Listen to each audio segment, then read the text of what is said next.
Welcome to the launch of Elf World, the amazing new book by Svanur Gisli Thorkelsson, who's here with us tonight, joining us live from Iceland, from Keflavik. Hello, Svanur. Nice to see you, my dear old friend. Good to see you. It warms Very my good. cockles to see you, it really does. I mean, yeah, so full confession, yeah, me and Svanur go back way back and like been friends for a long, long time now. And, it's been a pleasure and a privilege to work with Swan on this book. I've always been impressed by his writing. He's written plays and poetry. He's a natural storyteller.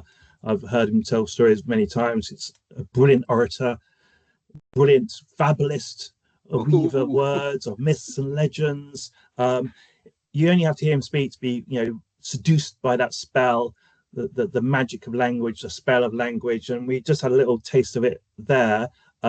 And hopefully we'll hear far more from him throughout this evening. Some of you may know him through his work as a tour guide. He is like a world famous tour guide with some very famous friends. We were just talking about your friendship with Margaret Atwood, the Canadian author, a minute ago. And you've met many other, amazing people too.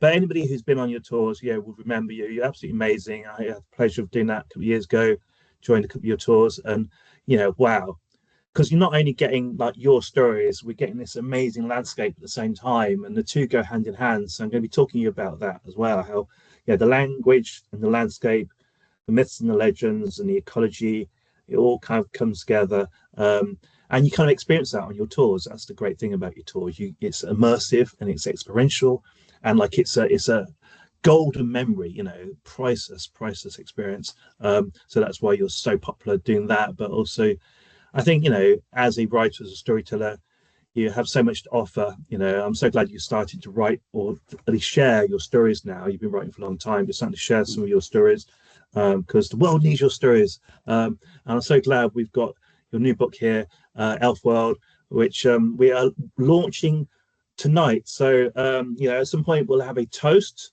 But first of all, I don't know, tell us a little bit about yourself, Swana. Anything you want us to know that I haven't shared just then? A little bit about your background and what led to this book. Oh my God, yeah. Well, that was quite an introduction, Kevan. Regarding my work and all, it's hard to go wrong. Actually, you have to be a pretty bad guide in order to go wrong in Iceland. If you don't have anything to say, you just shut up and let people enjoy what they're looking at. It's truly, I'm blessed to be born in Iceland in so many ways. And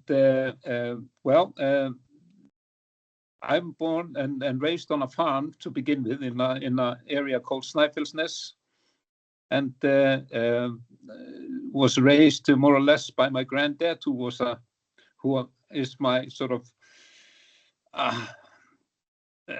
he is the one I admire probably most of all the men I knew from my youth and from when I was being brought up. Didn't really know much of my dad until I was like 6-7 years old. He was a fisherman and stayed away. But my mom was there, and grandma and grandfather and granddad on the farm, and so I was brought up with all the stories. He was a great storyteller, and he fed me those stories with the mother milk, basically, and introduced me to Middle Earth, because Middle Earth existed in Iceland, and at that time, and probably still does in the mind and the souls and hearts of many Icelanders. Iceland is still a country of many different creatures. We have elves and trolls and dwarves and dragons and giants, plus all the all the things that you can't see. And so somehow this becomes a part of your attitude towards the world and your standing in the world. I believe that it actually fosters also a keen relationship with nature. and respect for nature, if you're willing to accept that there are living things around, not everything is just rocks and hills and glaciers, but actually a living spirit within, you will show the environment greater respect and consideration than if you do not. So this is also what inspired in many ways my book that I started so long ago, and Elf World. I had written a little book of poetry before and published it, and then nothing for many, many years. And then I started writing Elf World, and it sort of got bigger and bigger and bigger with all the footnotes and so on. And in the end, it was far too big, and it had to be cut down. Actually, the book was written to be written for the internet. So when you came across something that needed explanation, you had a link to a special page that you could read it like that, and you would get to know what I was referring to or talking about. But all that went away with along with it, all the long footnotes. So you have the raw story there, and it's just sort of, but the size of the book was is a lot smaller than what it was when I ended it, or thought I had ended it a couple of years ago. And then, of course, it was to find somebody who would look at it and publish it. And then you came along, Kevan. Absolutely. Well, it's a pleasure and a privilege. Well, I think if people want to know more about all the lore behind it, then I think they need to go on one of your tours. They need to get themselves to Iceland and go on one of your tours, because literally you're there in situ pointing out things, and you can visit many of these places. So, they need to get over there, because it's such an inspiring place. I can see how stories emerge from such a landscape, and why you're filled with stories, having grown up in such an environment.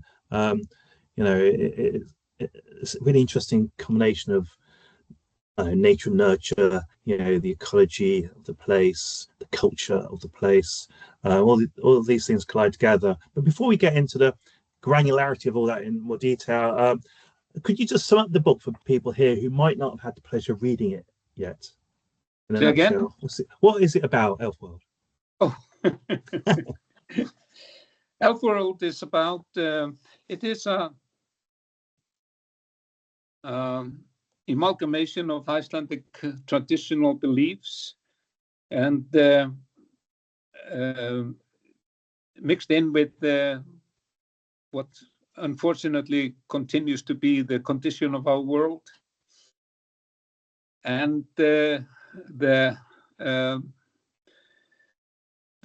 how these two things play together. I find the background of the story is, of course, it happens in Iceland, and it starts basically with that one morning, the highest peak in Iceland, which is on a glacier called Hvannadalshnjúkur, all the ice disappears from it, and what appears to be a castle of a kind appears. And people, the Icelanders, of course, they immediately call it the Elf Castle, because we have all over Iceland, we have these rock formations that kind of look from afar like fortified medieval cities or even castles. And all of those are known to be elfin habitats. But actually, this one turns out to be a real one, not just a real one, but one with a purpose. And this revelation of the elves, their history, and why they chose to make themselves apparent and their history known is revealed or told about in the novel. So it's you a get great the concept. background of the That's elves. fantastic. Hopefully You that get whets people's appetite.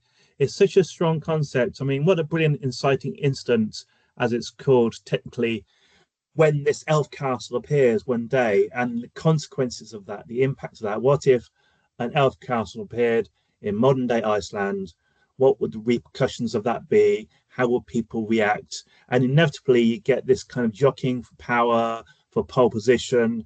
Every like major player, superpower or wannabe superpower, wants to have a piece of that pie, basically, don't they? That creates the dramatic tension of the whole thing. This race to get to this new resource. It's kind of a resource narrative in a way. It's like we talk about resource wars. We're going through one right now, but like, yeah, this is a really interesting thought experiment about a different kind of resource war in a way, because this is the ultimate resource. Because these elves seem to have very advanced technology. When I, with a few ones that I told that I was writing this novel, and they were asking, they were sort of mostly people that were writing themselves, and I had to come up with a phrase that kind of described it. So I used to say it's Dan Brown meeting Tolkien, you know. That's a brilliant tag right there. Dan Brown meeting Tolkien. I think that immediately helps to situate the novel, and hopefully it's sort of thing that might impress Hollywood producers. You know, I want to see the movie of this. Oh yeah. Imagine, you know, it's so cinematic. I mean, like the landscape you live in is so cinematic, and that's partly because it's been used in so many films, you know, Interstellar and Game of Thrones and so on and so forth. But it's more than that as well. But it's hard to unsee that when you're visiting it, to not see it through those filters. But actually, it's a landscape that's older than all of that. It goes beyond all those particular goggles. But like, it's so cinematic, and like, you know, I was going to ask you actually, if this was made into a movie, who would you cast in it, and who would be the director? Oh my God. I would probably well, that's I would probably like Cameron to direct it. James Cameron. Yeah. That'd be so cool. I can see that. He has that epic quality to it. Yeah. I don't know. He's amazing. He is amazing with creating sort of, because when you get into the castle, there's another world. It's not even a human world, so it's different. Yeah, so I don't know whom to. There are many different characters in it, and I don't know. Who would I be haven't the main thought players? about that at all. You know, it's a thing. You know. Well, we can come back to that later. It's okay. It's okay. Yeah, sure. It's sometimes a little thing I do when I'm working on a novel to kind of cast it. You know, I remember doing this, my novel, The Long Woman. As soon as I cast it, it made it easy to visualize. And even though that isn't evident in the novel, and nobody really needs to know about it reading the novel now, in my head, I had, who was it at the time? Emma Thompson was in the lead role. And I think it was Jim Broadbent in the supporting role, and Colin Firth, of course, he had to be in it. So I had those people in my mind, and that really helped me just to visualize those characters. You know, so it's a bit like fantasy football, isn't it? It's just like, you know, who is your dream cast? And you know, maybe we can come back to that if you can think of anybody, that'd be great. Let's return to the supernatural element here, which is at the forefront of this whole novel. And you know, of course, you probably could do a novel set in Ireland that explores the supernatural ecology of Ireland, but here you're exploring, celebrating, reveling in the rich supernatural ecology of Iceland, which is so distinctive. And you could argue that there's some kind of continuum going back to Ireland and mainland Europe, but you know, there are some very specific kinds of good people, shall we say, because you always should speak about them euphemistically.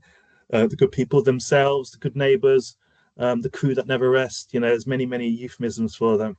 But I wanted to ask you, do you, Svanur, believe in elves, Huldu folk, or trolls, and do you have any anecdotes about them? This is I really want them to exist, you know. I really do. whether they do or not. I I remember when I was probably 5 years of age. I came out one morning and got onto that little hill in front of our home, and I saw something coming down from the mountain. It was gray, it was big, and it was dressed in what looked to me like a huge coat that basically. And I was absolutely convinced that this was a troll coming down from the mountain. And I watched it for a while, and then I got scared, and I ran into the kitchen and said, "Mom, Gillitrut is coming." That's the name of a particular troll that is very well known in Icelandic lore. And she smiled, said, "Yes." And then I said, "It is true. It is true. I saw her. She's coming." And she was just coming to the fence, and I'm sure, she's now coming over the fence. "Yes, of course," she said. And then I ran out, and sure enough, that being was still there, actually getting over the fence. And now I became totally, terrified. And I ran back to my mom and said, "You have to come. You have to come and see. You have to come and, what are you going to do? We're going to have to hide." And she obviously then noticed that I was truly scared. So she took me out there, up on the hill, and we looked, and it was gone. Wow, that's amazing. What a brilliant story. Oh, thank you so much for sharing that. You told that story to us when we were there Oh, all those years ago. I've never forgotten the story. Oh, And, my God. He told us the situ. troll came down. It was a troll rather than an elf, I think you thought maybe. Yeah, it was a troll. And I never forgot about that. And I think then you said it went into the hole in the ground, or it disappeared or something, but it came to your It house. was something. I don't know where amazing. it went, but when I think about this, it's still, I can see it right here in my head. Exactly, the memory is so lodged in there. So I'm glad you remember that, Gail. I remember, we all remembered it. Mary Lou, everyone remembered, and I wanted to go back to Iceland and see the trolls. Because I think part of it's believing, but I believe in them. Well, yeah, I mean, what's interesting is that, there's this common idea that all Icelanders believe in elves. And, it's a bit of a cliche, a bit of a stereotype. And it'd be interesting to hear what you have to say about this one. But I met with a professor of folkloristics when I was in Iceland at the University in Reykjavik, Professor Terry Gunnell, and he did an extensive field research in the 70s of beliefs in Iceland of this kind of nature. And he discovered then that, yes, some Icelanders do believe in elves, but then also others believe in the Huldufólk, in trolls, in ghosts, and there's a continuum. And it's not like all one kind of belief, it's nuanced. And there's obviously the people who don't believe any of that at all. And there's a real cross section. And then he did more recent field research about that to see if any of those beliefs had changed and moved on. But it was more nuanced than just like all Icelanders believe in elves. I mean, what are your thoughts on this? I mean, is it more complex than that? No. I mean, it is absolutely certain that the people it had a great sociological connection back in the days. Back in the days when we used to live in very, very small turf houses, and there was darkness all around and long winters and so on.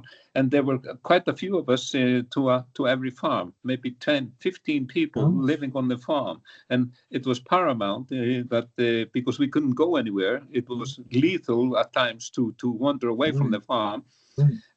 Everybody had to get along. This was a time when very few people didn't own much. They owned maybe the clothes that they had on. They maybe owned a comb or a little knife or something, and they all had these their possessions close to where they slept, and they all slept together in the same room. You see, that's the thing. Keep the warmth, and often the animals were on the lower part of the building in order to use the heat from the animal up into the baðstofa, the bathing room or the living room. So when an item disappeared from somebody, well, where's my comb? Who took my comb? Yeah. You know, and then it was always, the refrain was, oh, the hidden people, the elves have borrowed it. Yeah. It'll show up. And usually it would show up, maybe not in the place where it had disappeared from, but then the elves, so they're done with it. They are returning it. So that's where all those odd socks go. So it was all to preserve the peace in the home, and so nobody would be accused. When during certain years, centuries actually, Icelanders, we were under the thumb of the Danish king, and he imposed upon Iceland extremely strict trading monopoly laws. And if you were caught trading with a merchant that wasn't assigned to you, then you were a criminal. And this caused many people to become actually outlaws in Iceland. And how they survived as outlaws up in the wilderness, up in the highlands, especially in the winter, is beyond me to explain. But sometimes they would group together. And if somebody who was not an outlaw came up on them, or saw them, they would usually chase them up, and they would convince them that they were elves. Interesting. And this meant that, or lessened the likelihood of the sheriff coming after them. Brilliant. So they played up to that myth. They used it. Yeah. It's like kind of weaponized folklore. This belief was fostered by all kinds of social conditions that made them almost necessary. Interesting. That's fascinating. But what I find really interesting is that the belief in elves, generally it seems to encourage this respect of nature. So literally it results in roads being rerouted, trees being saved, or buildings being preserved, special rocks, and basically what it has created is this kind of re-enchantment of the landscape, which is something that we really, I think, lack generally in Britain. But in Iceland, I think it's still there, and whatever you think about the elves, it stops ugly developments happening. It helps protect nature, and I think that is the power of storytelling. I'm really fascinated by this. I mean, so much to say, I wrote a whole book about it, but go on. It promotes also that there are bigger things, more important things than profit and money. When you have still emotional attachment to the land, emotional connections with animals and beings around you. It's because a storied landscape. Yeah, it's a special landscape. There are patches all over Iceland that they will never get the hate. That the farmers will not cut the grass. Interesting. On those patches because they belong to the elves. Gosh, and this is still common. Oh, that is so special. I was going to actually ask you, that your novel features several locations in Iceland. Do you have a favorite one that you feel is especially numinous or magical in some way? I mean, there's so many amazing places in Iceland, but is there a particular elf church or crag of rock that you particularly there are quite a few of them. There are elf churches all over. They are easily recognized because they are reversed to the human. Churches have usually the doors turning to the west to the sunset, and the back to the east. Elfin churches are reversed. They want to see the sunrise. That's interesting. I don't know. It's a bit like the thing that comes up in Robert Kirk's famous monograph, The Secret Commonwealth of Elves, Fauns and Fairies, which I researched extensively for my doctorate. And in that, he talks about, the subterraneans, as he calls them. And basically, they live in a mirror world where everything is reversed. Winter is summer, When it's cold here, it's warm there, and vice versa, and everything is reversed. So that reversal is really interesting that you have that as well. That's amazing. So is there a particular place? I mean, you talk about the main mountain in Iceland being the site of the elf castle. Do you think that is the place of power in Iceland, the main No, it's just the highest. For a long time, the working title of my book was 2110, which is the height, the elevation of the mountain. Right. It's the highest point in Iceland, and it's famous for that. But Elfin Church is, in Snæfellsnes, where I was born. There are several mountains there that you can just look at it up, and up on the top, there's definitely the rock formation is just like a church. Yeah, or like a frozen troll. I remember you pointing some out on your tour. Oh, those are a dime a dozen all around. Yeah, petrified trolls. The sunlight that petrifies them, isn't it? Well, that's the thing. Trolls in Iceland, their belief in them was so common, and it was not a belief. Actually, people were absolutely certain that they existed, and they were so convinced that they even documented the demise of the trolls in Iceland. The last troll was a lady troll whose name was Hallgerd, and she was last seen on a mountain called Bláfell or Bluefell. And Bluefell is very close to Gullfoss, the most famous waterfall in Iceland. And the story that what made her the last one, we don't know what became of her, but there was people in the north. People in Iceland was difficult to travel in those days. And the people in the north, they had become confused with keeping the dates right. Their calendars was mixed up. The calendar that we used at the time was called the rhyme.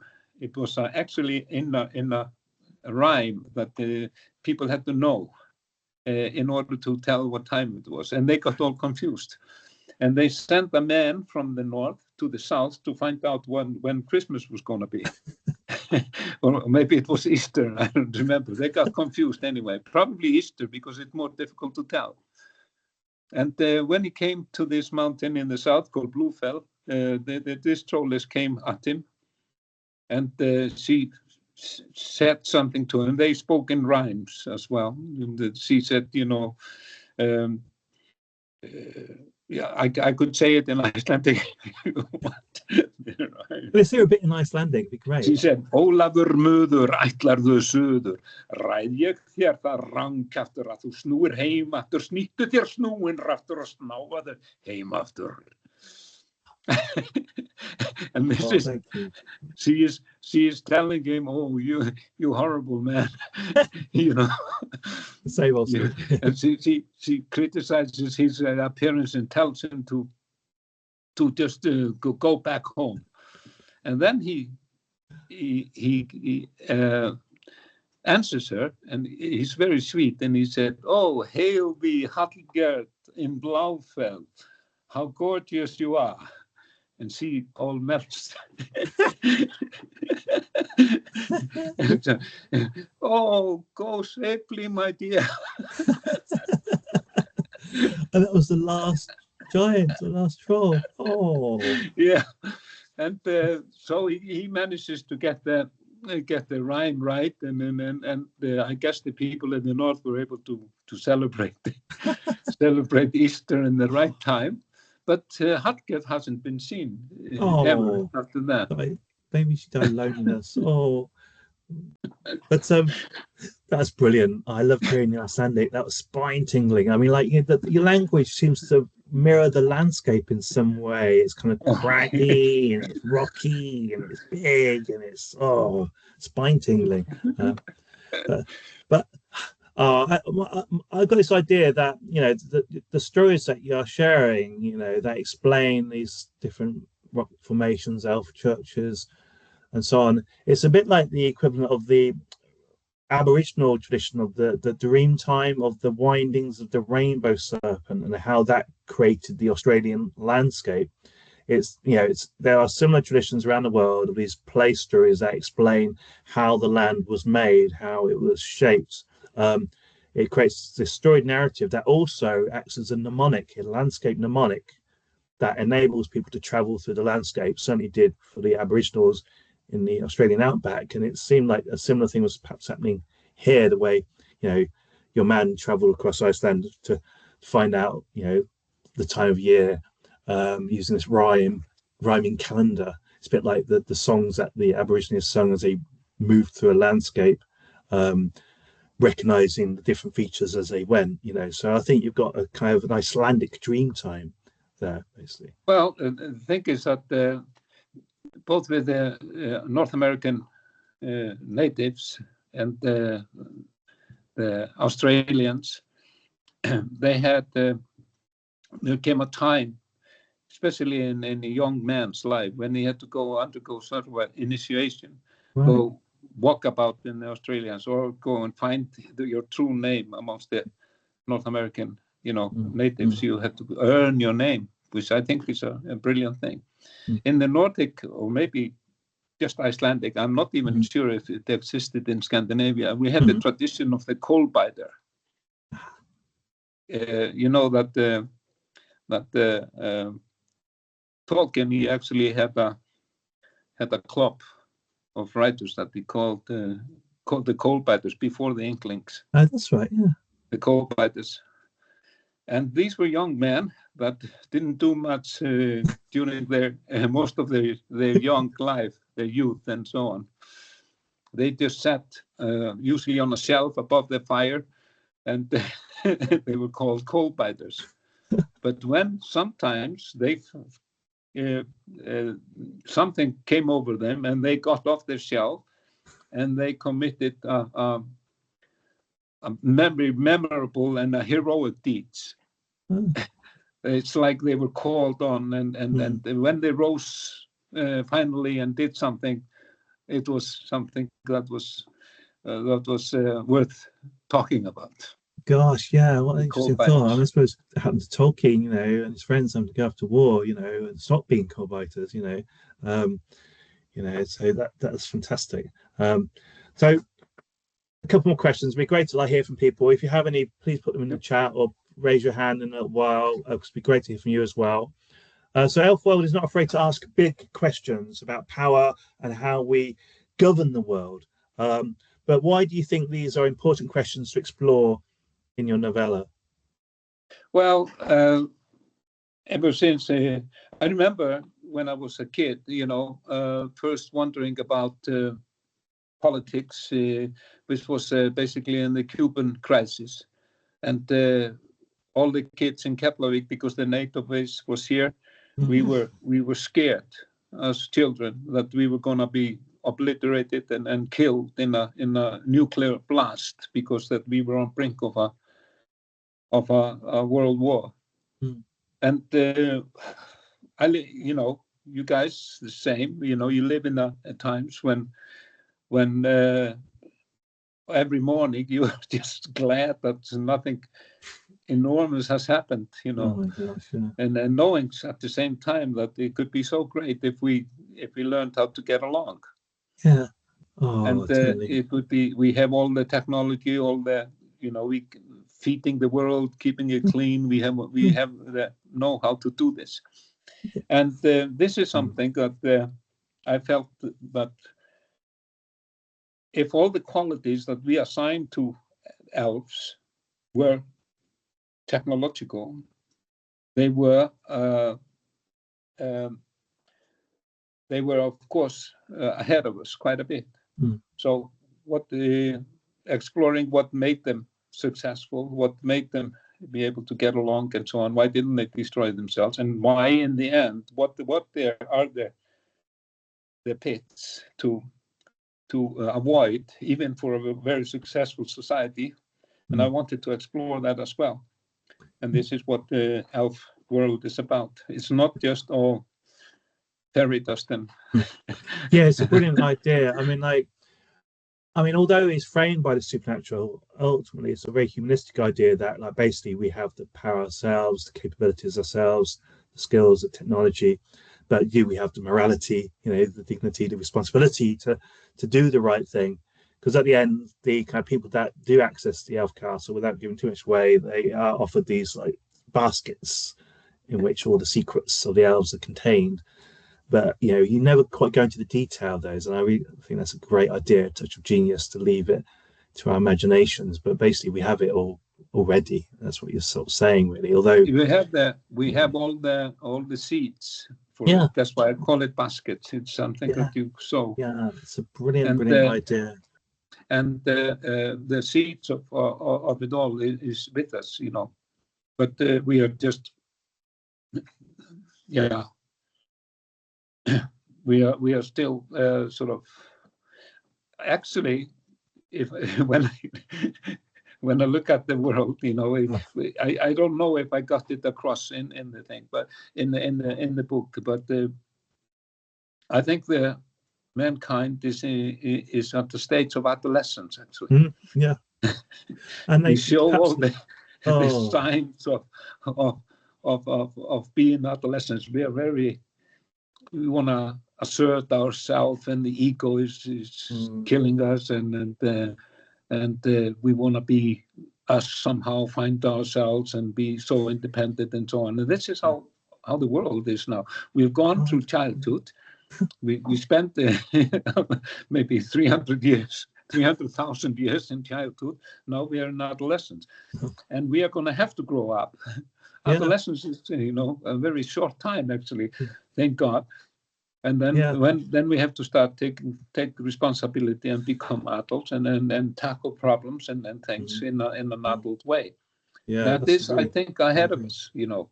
Once we get rid of all those hormones. But that's why it's great to imagine your elves in your story as being this elder race that are like the kind of authority figures that we need, that we're lacking in the world. The bigger brothers, sisters, who can guide us. So it's drawing upon this ancestral wisdom in a way. But they're basically like us, but thousands of years more advanced than us. That's a great idea. They have a few years on us because they went another way. They like I explained in the book, they didn't look at the world as particles, but as frequencies. Well, the technology is built on frequencies, not on particles. Some brilliant ideas in your book. I mean, it's a novella, but it punches above its weight in many ways. It thinks big. It thinks outside of the box. There's lots of blue sky. It's a big book in a small. Totally. Let's open it up now to any questions from the floor. Does anybody have a question for Svanur? Please raise your hand if you do so. Or just say it. If you don't want to speak at once, then go ahead. Anybody? Question for Svanur? I've always got a few more at my sleeve. Can I say something? Yeah. Okay, so I find it fun and interesting to believe in elves, and even maybe trolls a little meaner, maybe, or gnomes under the bridge or something. And then you grow up and you sort of outgrow it, maybe. But then do you believe in ghosts there? We don't really have as many trolls over here. What we have in the supernatural, or possibly spirits or crossovers, or ghosts, but not that many trolls. I'd rather have elves and trolls than ghosts. Although I believe in ghosts. When actually I talk about this a little bit in the world, because Iceland was quite isolated even into the 20th century, 1950s, 1960s. The first people started coming to Iceland, visiting Iceland, and they were extremely surprised. We used to have these thick phone books, with people, Next. And in the Icelandic phone books, you were listed your name, and always the first, your given name first. So there would be Svanur, Thorkelsson. Then there would come your address, your phone number, and then occupation would also be listed. Occupation had to be listed as well if you wanted it. And the visitors to Iceland who got a hold of the phone book, they were extremely surprised to see hundreds and hundreds of people listed with as occupation as mediums. Really? Yeah, that was their occupation. They was to talk to people, not Spirits, just elves, crossovers, spirits, people that had passed over, and the belief in afterlife in Iceland has always been extremely strong, even before long before Christianity. Okay, Iceland adopted Christianity quite soon, well, around the year 1000, when lots of European nations adopted Christianity because everybody thought that Christ was coming. The year 1000, so it had to be Christians. But we had a different afterlife than Christianity sort of taught or traditionally taught. We had Valhalla, Valhalla. That's what I was going to. I just watched that whole series. Yeah, and we had people in every society of the old Norse or old Viking society who actually spoke and could see and communicate with the people in Valhalla and the gods as well. Interesting. That's awesome. I've got obsessed about Vikings and all things Norse, and I've written at least 2 books about all that stuff. My most recent, Thunder Road, explores a lot of this. Imagine some modern day Ragnarok with modern day Vikings and so on. So yeah, I feel a lot of affinity with what you're talking about, Svanur. But it's amazing that people put down their professions as psychics or seers. Yeah. Maybe it's that is it a Celtic influence as well? Because obviously you've got a lot of Irish Absolutely. in you. Yeah. Absolutely. I think the Celtic Christianity was the first Christianity here in Iceland, even before the regular Catholicism came over from Norway. I think that the Irish brought over the first Christianity over here to Iceland very early on. Right, interesting. Maybe they were even here before the Norse people came. So maybe your people picked up some of the second sight from the Celtic side.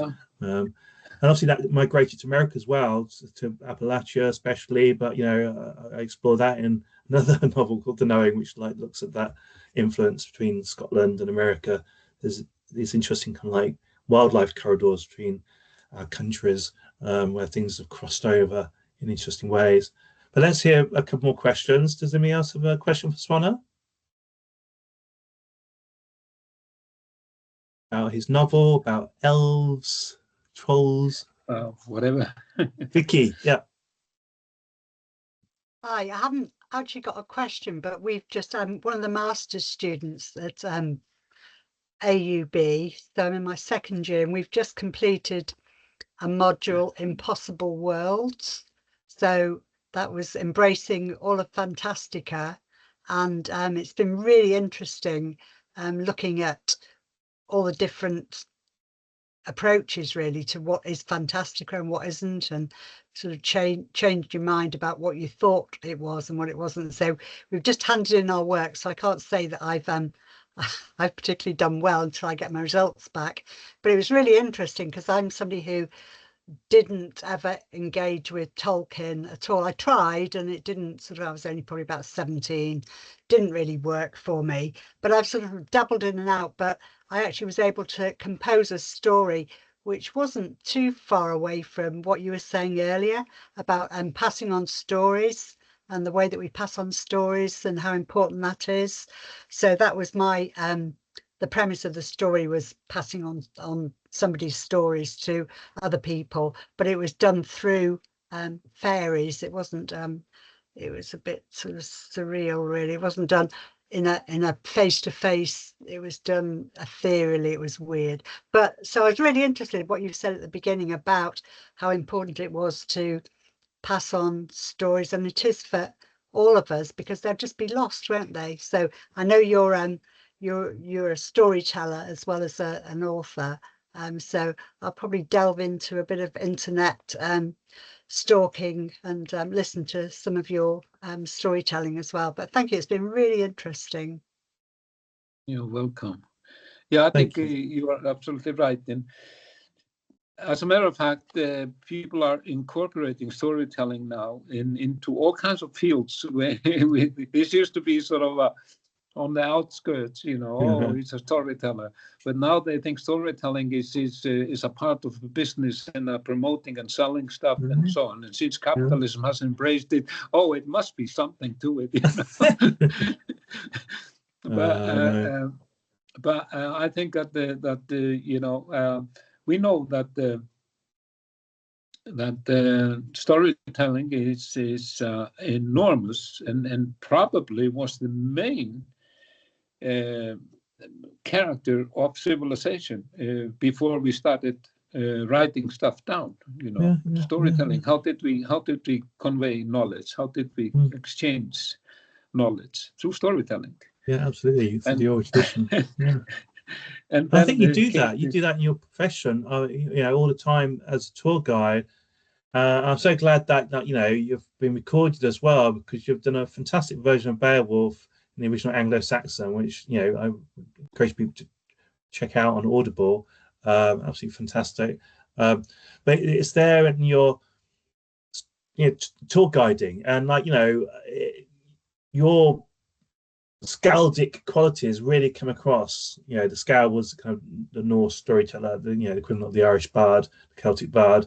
And I was going to ask you, about your experiences as a tour guide, and if they have informed your novella in any way, because all the time you're connecting with people from all across the world. You're sharing stories of Iceland in situ. I mean, did any of that go into the novella at all? Yeah, of course. When the elves reveal themselves, there's a great interest that this grows around the world, and it comes to the attention of the Russians and the Chinese and the Americans, and they all want to get in on it, and find out and maybe profit from it and so on. But I tried to tell the story from a point of view that people that are visiting Iceland, maybe this is why, people tell, why didn't you publish it in Icelandic at first, at least, and then never translate it? Well, I said, it's more pertinent to people that are visitors to Iceland. Yeah. To introduce Icelandic concepts of elves and whatever else, there is in it. A lot of it here is something that at least my generation was brought up on. They know these stories, the themes that I kept running in the book. So it's very much built on my experience with people from different lands. But so that's my view, and so far, the American version of the book, which is which I got first, it was published by American Hillside company. I only put it in tourist shop here in Iceland. Yeah. Wow. Not into, I may do it in, I was waiting for this one because I want to put this one in the bookstores. Brilliant. Yeah, and it's available through all online retailers, and any bookstore you go into, you should be able to order this version of the book now. And I know there's an e-book version, and wouldn't it be great to have an audio book version of this? Do you ever fancy doing that at some point? Maybe Audible will do that for me. They would be good for it. Yeah, imagine. I mean, especially in your voice. Your fantastic voice. You think I should do it? Yeah. No one better. You want to hear a little bit? Oh yeah. Let's have a taster. That'd be fantastic. A page and a half. Yeah, perfect. Gail, you haven't got the book, have you? Yeah, I actually got it on Amazon. Oh. No, not on Amazon. On my Kindle. It's on my you Kindle. got it on Kindle. Okay. Yes. Well, that's Amazon, basically. Yeah. Yeah, that's Amazon. Okay, so what we have here is I've decided to read the very, very first words that I wrote in this book. So, get a page and a half. It's not very long, okay? It's called The Castle. It's actually chapter 3. At 6 o'clock in the morning, the brothers Gunnar and Kári, sons of Kári, experienced mountain guides whose job was to lead groups of tourists on glacier walks, left the long abandoned farm Sandfell east of Skaftafell and headed up towards the glacier. Behind them trailed their friend Selma, who had promised not to slow them down or give them any trouble if she could tag along.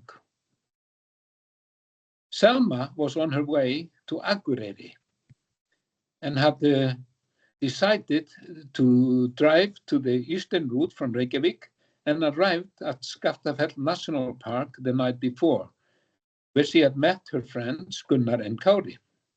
Later that night, Kári had written the following in his diary. Here in the national park, you will meet many anxious women. Early this evening, Selma showed up, and she is no exception. To whom the bell, do you hear it? What? Is my clock going? No. For whom the bells toll. She is determined to enjoy life to the fullest, and for that purpose, she employs her claws, her mouth. Selma told us she is about to open a small hotel in Reykjavik and has just finished renovating it. She owes everyone money and is now pestered by carpenters and plumbers who want their bills paid. Selma has 2 mobile phones and several SIM cards. She is heading north to do some skiing and relax. But of course, she is brilliant and very spontaneous. She is not seeing anyone steadily, but sleeps around when she feels like it. She will for sure have slept with Gunnar tonight. She is tall, blonde, and thin. According to her, she has only once undergone lip suction, and her lips are significantly larger than when I last saw her. She says she wants to have 2 children in case of something happens to one. She would have the other to keep.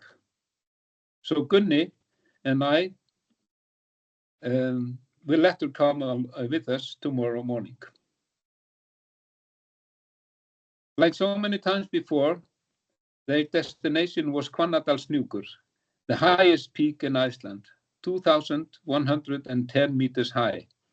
Until 2005, when new and more accurate methods were employed, it was considered 2,119 meters high.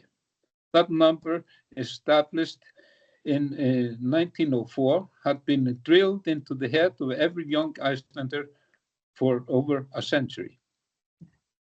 The weather was good, as could be expected in the middle of April, with a mild southerly wind, 5 degrees of heat, and sunshine in the cloudless sky. The day before, people had celebrated the first day of summer, Young Maiden's Day, and the first day of the Harpa month, according to the Old Nordic calendar. That morning, tourists and workers in the National Park of Skaftafell noticed Much of the ice and snow that had until then covered Hvannadalshnjúk had disappeared overnight. Cliff walls that had been covered by a shell of blue ice for over 500 years were utterly exposed. Immediately, people associated this sudden change with climate change. After all, glaciers worldwide were receding. In Iceland, some smaller glaciers had already disappeared. To Icelanders, significant fluctuations in weather patterns were not something new. According to historical records, the modern hemisphere had experienced a significantly warmer climate when the Vikings settled their land in the middle of the 9th century. The glaciers on the land were substantially smaller at that time. In the middle of the 13th century, the climate began to cool, and this cold period lasted in Iceland for 600 years, during which the glaciers grew. Tourists in Skaftafell Park, viewing Hvannadalshnjúk through their binoculars, all agreed that the exposed cliffs resembled uncannily a castle, not unlike you would find in so many European countries. The first photos of what one of the park staff members was quick to coin the elf castle on Hvannadalshnjúk appeared on social media that morning.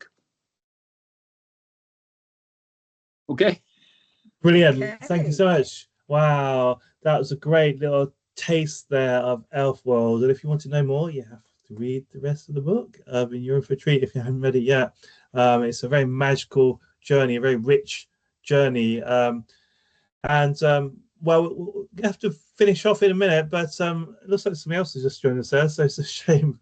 Maybe they got the time wrong. But does anybody have a final question or comment for Svanur before we finish with a toast? Because I think it's important that we wet the baby's head. So charge your glasses. But does anybody have a final comment or question for Svanur? Let's finish this off. Yeah. Well, before you do, okay, any final questions? Well, I have one for you. But first, let's toast the book. So here's to Elf World. God bless and all who sailed in her. Mate, thank you. You made it happen. You made it happen. Hey. Skål. Skål. Oh. Oh.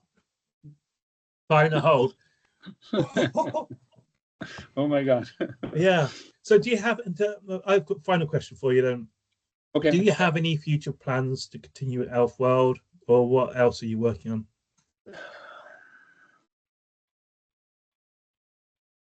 There is the last chapter opens that possibility up, but I'm not actually. If I was to gather all the footnotes that I left out, I would definitely have another book, probably a bigger one than this one is. Mm-hmm. But at the moment, I'm working on another book called The Trail of the Falcon, and that is a kind of a historical novel, but happens in the 17th century.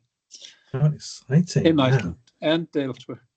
Oh, watch your space. That sounds great. I can't wait. But I really hope Elf World takes wing and soars as it deserves to, because it's an amazing book, visionary book, a gripping adventure. Like I say, Dan Brown meets Tolkien. There's so many big ideas in it. And I really hope it takes wing. So, thank you, Svanur. Thank you.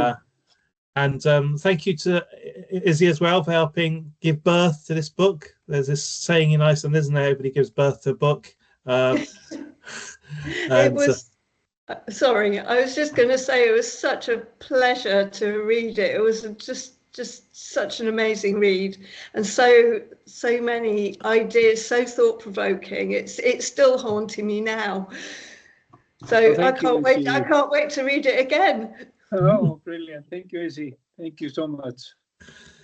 Okay, well, thank you, Svanur. Thank you, all of you, for being here for this. And I'm glad we've recorded it so we can share it with people and it's preserved for posterity. But I hope we can do this in person as well at some point, Svanur, either in Iceland or over here in England. Be great to have a few more events like this. So best of luck with your other projects. Have a great year, and I hope to see you sooner rather than later, probably at Marco's, if not before. All right. Yeah. You take care, everybody. Thank you so much. Thank you, AC. Thank you, Gail. Is somebody else here? Is Kate there still? Can't see her. There's several people, but that you can't see here. Okay, Well, wherever. you, when are you coming over, Gail? I don't know. But you know what? That's one. It's not really one more question.